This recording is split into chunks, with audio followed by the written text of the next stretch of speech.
One of the worst things that's ever happened to me involved a website called Omegle. I was really shy back when I was a junior in high school. I had lots of anxiety and not so many friends. Not through any fault of my own, though. My parents used to move around a lot for work, so every so often, we'd just pick up sticks and move someplace new. This played absolute havoc on my social development for a while, and by the time I joined this new school during my junior year, I not only couldn't find the confidence to speak to people, I just didn't want to either. Like, what was the point when I was probably just going to move somewhere else within 12 months? But saying that, I also craved social interaction.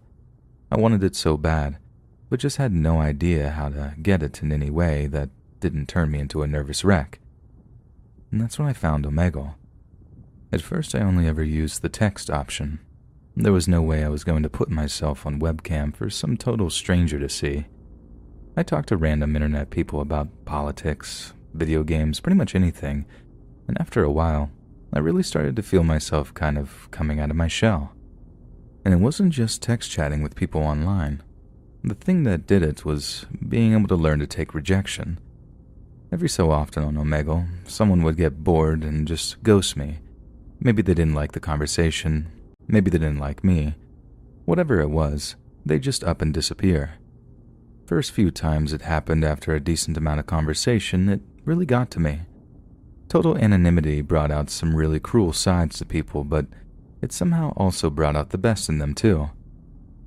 I'd have some real heart-to-hearts with complete and utter strangers, work out complex issues I had with myself. Together we'd set the world to rights, and when it was over, poof, gone. I'd never talk to them again. I ended up talking to a handful of girls on Omegle too. At least, they told me they were girls. Either way, I got a flutter of excitement the first few times. A couple of them asked if I wanted to talk dirty, but I ended up leaving those chats on account of just not being proficient in it. Like I wanted to, but I just couldn't.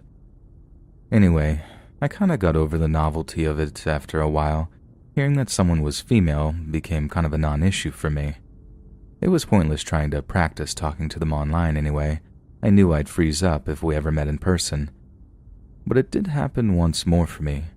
That kind of butterflies in your tummy feeling after talking to some random stranger for like an hour and a half one night. We didn't talk about one particular thing. We talked about everything. In this long, rolling, intense conversation that was as intelligent as it was amusing. I was actually pretty sure the person was a guy given some of the hobbies they claimed to have, so you can imagine how surprised I was when they said they were a girl. I was kind of speechless. Only once had I ever gotten the inkling to actually ask someone for their personal contact info so we could keep the conversation going, and that person had ghosted as soon as I asked. I wasn't about to risk any more of my pride like that again, especially when I was certain that this girl in particular would make all the rejection pain come flooding back all anew. So anyways, I find out they're a girl, get excited, but choose to basically ignore it. Not only was I sticking to my never fully believe someone online is a girl until you hear their voice or see a verification picture or video rule, but I really could feel myself getting overly excited that this was actually a girl. Like if it was a girl, then she was like my dream girl, and that wasn't something I thought I could face right then, as weird as that might sound. So I keep the conversation going like it had been, and suddenly I find myself actually kind of flirting. I was probably doing it really bad, but for the first time in my entire teenage years, flirting was something that actually felt sort of natural. The whole thing was going so well that after we happened to both name Ernest Hemingway's For Whom the Bell Tolls as our favorite book, I just thought, screw it, and asked if she wanted to talk over webcam. If it was a dude pretending, or she wasn't who she said she was, then fine, I'd cut my losses. But if she was, we tried to line up a little text countdown to us flicking on our webcams, which ended up being goofy and incredibly inaccurate, but it was still kind of cute, and helped me get rid of what little anxiety I had left. And when I saw her, wow, she was gorgeous. Legit one of the prettiest girls I'd ever seen to this day. And after some initial blushing and awkwardness, we carried on our conversation like it was the most natural thing in the world. Her name was Emily, and I've never crushed on a girl as hard as her ever. We spent like another 2 hours just chatting like that, and the whole time I was terrified of getting disconnected or something. But I was still way too scared to ask for like a phone number or email or something, so I was just kind of stuck in limbo like that for a while until I could summon up the courage. She was a senior who lived a few states away, but that didn't bother me, so I tried to push the conversation towards relationships and whatnot, which gave me a way into asking her if she's single. She replies that she is single, but she might not be for long because she met this really cute guy. Obviously, I'm kind of disappointed to hear that, and I tell her I think whoever he is, he's a lucky guy. She starts laughing and says, "I was talking about you, idiot." And I think if I'd blushed any harder, I've gotten a full body pins and needles and everything but my face. By the time I regain my composure, I know the time is right to ask for her number. So, I think of a smooth way to ask her, one that's witty but genuine, then work up to nailing the delivery. When I think I see something in the window behind her, only it's light in her bedroom and dark outside, so I can't exactly see what it is. I ask if she lives with her parents. She confirms she does. Then I ask if it's on a ground floor apartment, and she says no, that it was a 2-story and that her bedroom was on the 1st floor. And that's when I start to worry, because if she lived on the 2nd floor, why did I think I could see what looked like a face just hovering in her window like that? And how do you even tell someone that, "Oh, we're having this awesome conversation and I'm just going to be a jerk by telling you there's a face in your window, even though I'm not 100% sure of anything?" I carry on staring at the dark shape for a second or two, trying to make sure it's not just my eyes or my monitor playing tricks on me. Emily obviously noticed my change in expression and asked me if everything is okay. I'm like, sure, I just thought I saw something. She turns around, looks blatantly at the window, and then tells me there's nothing there. Probably just a smudge on my monitor or something. I look again. It's just black, so I put it down to all the adrenaline going through me and just assume I made a mistake. The conversation carries on for a while, then the same thing happens. I'm so sure that I see movement in the window behind her that I actually do just sort of snap and say, "Yeah, I think there's something outside your window." She looks outside again, laughs, and says, "Oh, you mean that big branch out there? Yeah, we have a tree in our front yard, and it's windy all the time. It's probably just that." We laugh, and it breaks the tension, but it also sidetracks my move to ask for her number, so I decide to work up to it again. But right when I get there, right when I'm about to be like, "So, what's your phone number?" I see movement yet again, just over her shoulder. Only this time, it's really obviously the window behind her, opening. Like I could see the white bars shifting really slowly behind her, and I knew well that it was no tree branch and that my eyes were definitely not playing tricks on me. That time I wasn't chill or suggestive about it. I just straight up shouted, "Emily, the window!" She then spins around to see exactly what I can see, which is a person wearing dark clothing climbing in through the open window. The webcam on her laptop was super low resolution, so I couldn't see much apart from Emily just disappearing from the camera as she screamed and ran out of the room, only to be followed by this dark figure chasing her at speed. I just had to sit there and listen to the most horrific screaming and shouting sounds I've ever heard.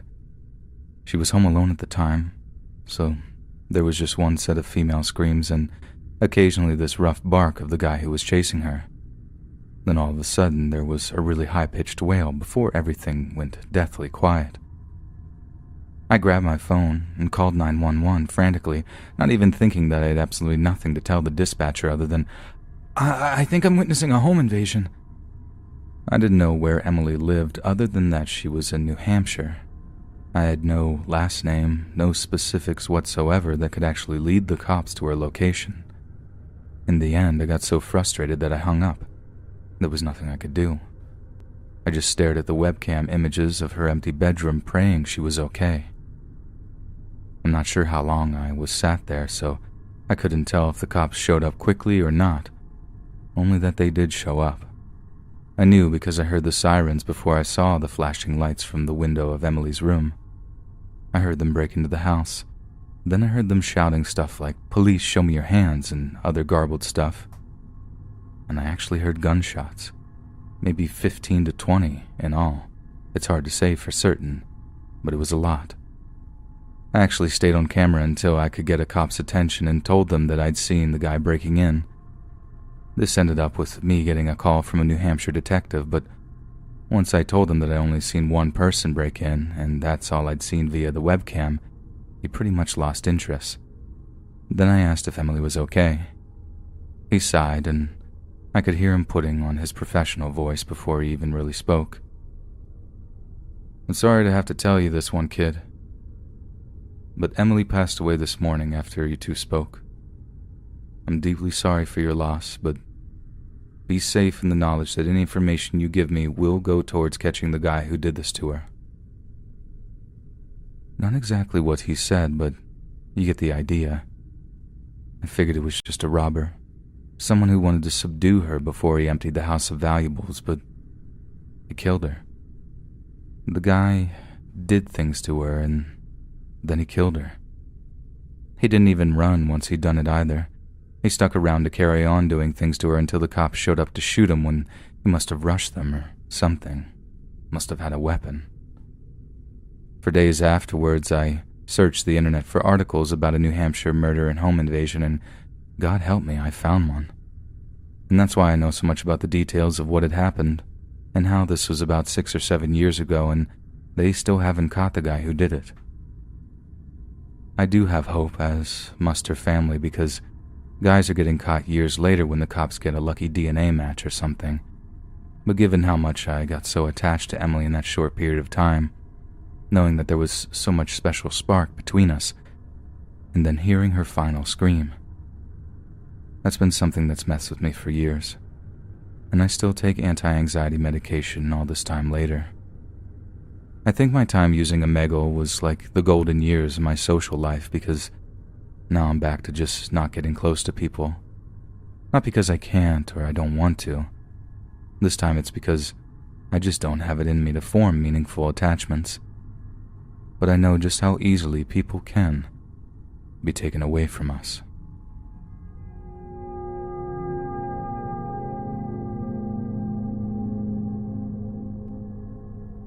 Y'all remember that thing Omegle?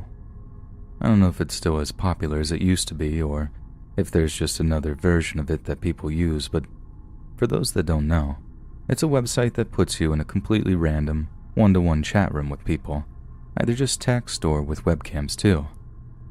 When I was in my final year of high school, me and my buddies thought it was like the greatest thing ever after we talked 3 rando girls into flashing us one night. So as thirsty as it sounds, that's all we did for like a whole summer. Just chilling in one of our friends' mom's basements and just burning through different people all night. It got to the point where I'd go on Omegle sometimes when I got bored at home. Not to talk to girls as such, just to kind of mess around and see who was online. But I don't go anywhere near that site anymore. Not after seeing the most messed up thing of my life on there. Something that reminded me that the internet is still a pretty dark place sometimes, and that sometimes you can just happen across something seriously messed up, just on accident. So I have my webcam on, and I'm on a roll of just closing chat after chat. Everyone on that night was either a dude playing with themselves, a lonely weirdo, or someone legit mentally deficient, and I was just about to close that browser window out of sheer boredom when I see something that catches my eye. It's a girl, kneeling in a room lit solely with red lights. My first thought is that I might have gotten lucky, and that I was in for a little bit of a show. But then I saw the plastic sheet underneath her. Now, as crazy as it sounds, I had seen something like that before, when this older woman in a mask had a plastic sheet down and was urinating on whatever the stranger in the chat asked them to. Me and the guys had a good laugh at that one, but it was obvious that the idea was to make us laugh at that time, or some other strange interests. But what I ran into that night was most definitely not designed to be humorous. I'm still watching it, wondering who this girl is, why she isn't wearing a mask when she's basically completely uncovered. Whatever was about to happen, though, she sure seemed nervous about it, like she was visibly shaking and trying her best to hide her face, not that she was doing a good job of it. It seems really dumb in retrospect, like the whole thing was giving off the worst vibes, but my dumb horny brain has me still thinking that this is some kind of weird fetish, and for some reason, when this masked dude appears on screen, that just cemented it for me. Some kind of weird BDSM thing was about to go down, and I wasn't mad that I was going to be the rando person to get to watch it. The dude walks up to the girl and puts a black bag over her head. She squirms a little, but other than that, I think she's still just nervous. Or maybe she was acting like that as a show for the audience. I mean, heck, maybe the dude liked her to act like that, who knows? People are weird. The dude then disappears from view before reappearing with a cordless drill. He makes a show of this, having a finger on the tip of the drill like a magician would all, "This is a real blade" type thing, and then walks around the back of the girl and grabs her by the head. Only then do I start to realize that this isn't quite what I thought it was, and that maybe, just maybe, I should close the freaking chat before I see something I end up regretting. But there was something about the whole scene, something about the way the guy was acting and how the girl didn't try to run away. It seemed like a setup, like it was designed to freak someone out. Even the red lights were sus, like I remember reading about how old Italian horror movies would tactically use red lights on set to disguise how terrible their fake blood looked. Something about it meant I couldn't look away. So, I was watching as this hulking, bare-chested dude grabs the girl by the head. She's tiny too, and the size difference means his hand is basically wrapped around her entire skull. He then fires the drill up twice to ensure it's working properly, and that's when the girl really starts to panic. It was also, coincidentally, the moment I started to panic too. Either this girl was doing a very good physical acting job, or her fear was real. And if her fear was real, it meant the whole thing was real too. She starts flailing and struggling so hard that the monster holding her had to lock a knee into the small of her back to keep her still. The way they fell, you could basically only see her head and her legs kicking behind them both. Like I said, I was almost certain the whole thing was fake, but the part that made me really doubt that was what happened to the girl's legs when the guy started to push the whirring, spinning drill into the back of her head. First of all, there was the noise. It was absolutely stomach-churning. The sound of what could easily have been metal on bone just grinding against each other. But that could be faked, right? And there was this horrible mix of screaming and the drill's motor whirring, and the girl grunting as the pain started to hit. But again, could all be acting at the end of the day. What I'm almost certain you can't fake is the way this girl's legs started to spasm when the guy pinning her down started to really push that drill into her brain. They moved in a way that I don't think I've ever seen before, almost like people act in cartoons when they're being electrocuted. I got this sick feeling in my stomach, and I immediately closed the chat window before I saw anything else. The whole thing left me really shaken up. Everyone I've explained what I saw to says they think it was faked too. But then again, I'm almost certain that's because I feed them so much info on how it could have been fake and not really on all the reasons why I think it could have been real. I think I actually just want people to tell me that. Tell me, stop freaking out. You fell for some elaborate prank that'll end up on the internet elsewhere. Because the alternative is just way too messed up for me to quantify. And a part of me still does think that I actually did watch a live snuff film that afternoon. I want to tell you guys that I later heard the cops found a body with a drill hole in the back of the head, or even that I read somewhere that it was just a prank, or even a weird kind of viral marketing campaign or something.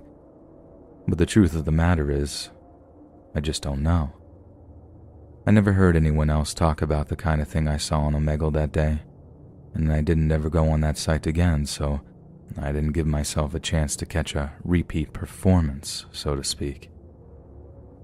I just try and tell myself that what I saw wasn't real, and that it was just an elaborate show to scare random internet strangers. That's what keeps the darker thoughts at bay when I'm reminded of it. And that's what helps me get to sleep at night. For a few years there, Omegle and chat roulette were like the best things ever. I know it sounds dumb, but the idea of coming face to face with random internet people absolutely terrified me at first. I wasn't the most confident of people when I was younger, and believe it or not, using stuff like Omegle actually helped me come out of my shell a little and learn how to talk to people. And naturally, like anyone who's spent a lot of time on Omegle, I have a lot of stories detailing some of the weirder encounters I've had on there. I mean, I've had some pretty amazing ones. I met one of my long-term gaming buddies on Omegle, and you'd be surprised at the number of girls who just want to show themselves off, so to speak, every once in a while. But I've also had my share of gross, sad, irritating, and downright scary encounters on Omegle too. And what I'm about to tell you is by far the most disturbing. And it's not some dumb creepypasta either. Every word of this is true. So I just gotten home from this terrible part-time job I was working in 2012, and at the time, my routine was like, get home, sneak one of my stepdad's beers from the garage, and see how palpable the mental illness was on Omegle that afternoon. I was actually having a good run at one point. I had a guy singing that Call Me Maybe song, another dude who did a magic trick, and a handful of pretty girls, and I think one dude was on acid or something. So all in all, I was in a pretty good mood by the time I hit end and knew for what turned out to be the final time of that night. Because when I do, I just see this dude sitting at his desk, staring blankly into the webcam. Immediately this hits me as unusual because most people are looking at their screens to see who you are and not straight up staring into the camera. I said like, "Hey, what's up?" or something. But the dude didn't reply, so I figured that there was just something wrong with his audio. Now I should add that it was usually around this time that I'd just end a chat and start a new one. If the person on the other end seemed too weird or like they wouldn't be much fun, I'd just skip them entirely. So as you can imagine, coupled with all the other weird stuff you're likely to see during an Omegle session, I ended up doing a lot of skipping. But something about this dude really got my attention. At first, when I saw him, he looked like he might be in his early to mid-teens, dark hair and eyes, kind of a baby face with scrawny shoulders. But the more I looked, the older he seemed to be. The guy had crow's feet, deep bags under his eyes. Pretty sure he had flecks of gray at his temples too. Like if he was as young as I thought he was, then he must have had the most brutal paper route in history. So for some reason, at a time I'd normally just ghost him, I said, are you okay, dude? Can you hear me?" He nods. He could hear me, and it hit me that this might be another case of someone browsing Omegle while they're high. It might sound a little mean or whatever, but I figured that I'd just mess with him just a little bit. Maybe see if I could guess what kind of drug he was taking. I start talking real slow to him, trying to make him think time is slowing down or something, but he barely reacts. And it's then that I realize that he hasn't looked at his screen or monitor. The whole time he was literally just staring at this little lens on his webcam. I break from the play acting and just ask him straight up, "What kind of stuff are you on, dude?" He just shakes his head. So I ask him if he means he isn't on any drugs at all, and to that he nods. Now I'm torn between laughing because of what could have been a blatant lie and kind of freaking out because if he wasn't lying, and that was him sober, that made for one real creepy guy. And then out of nowhere, this guy reaches up towards his mouth like he's about to take out some gum or something. At first, I think he's going to show me some weird root he's been chewing on that made him look all sleepy. I mean, if there is such a thing, I was just kind of speculating. I know people can get some pretty weird South American plants and stuff from shady websites. But then it becomes obvious that he has hold of his own tooth. His front tooth, I think. Like in the grip of his thumb and forefinger. And then he starts to pull. I respond, "Dude, what are you doing?" All calm at first. And then he starts really getting a grip on his tooth, pulling it and twisting it. And I respond, Stop! What are you thinking, man? This all escalates until I hear like a deep cracking sound coming from this guy's mic. He twists the tooth free from his gum as blood starts to pour out of his mouth, then holds it up to the camera like he's all proud of himself. I am full-on squealing at the computer at this point, stuck between wanting to cover my eyes and turn it off, and not being able to look away because of what this guy is even doing. I asked him in like 100 different ways, "Why did you do that? Was it rotten? Can't you go to the dentist?" He doesn't say a word. He just spends a few more seconds smiling with this gap-toothed grin, mopping at the blood on his chin and holding up the tooth in front of the webcam.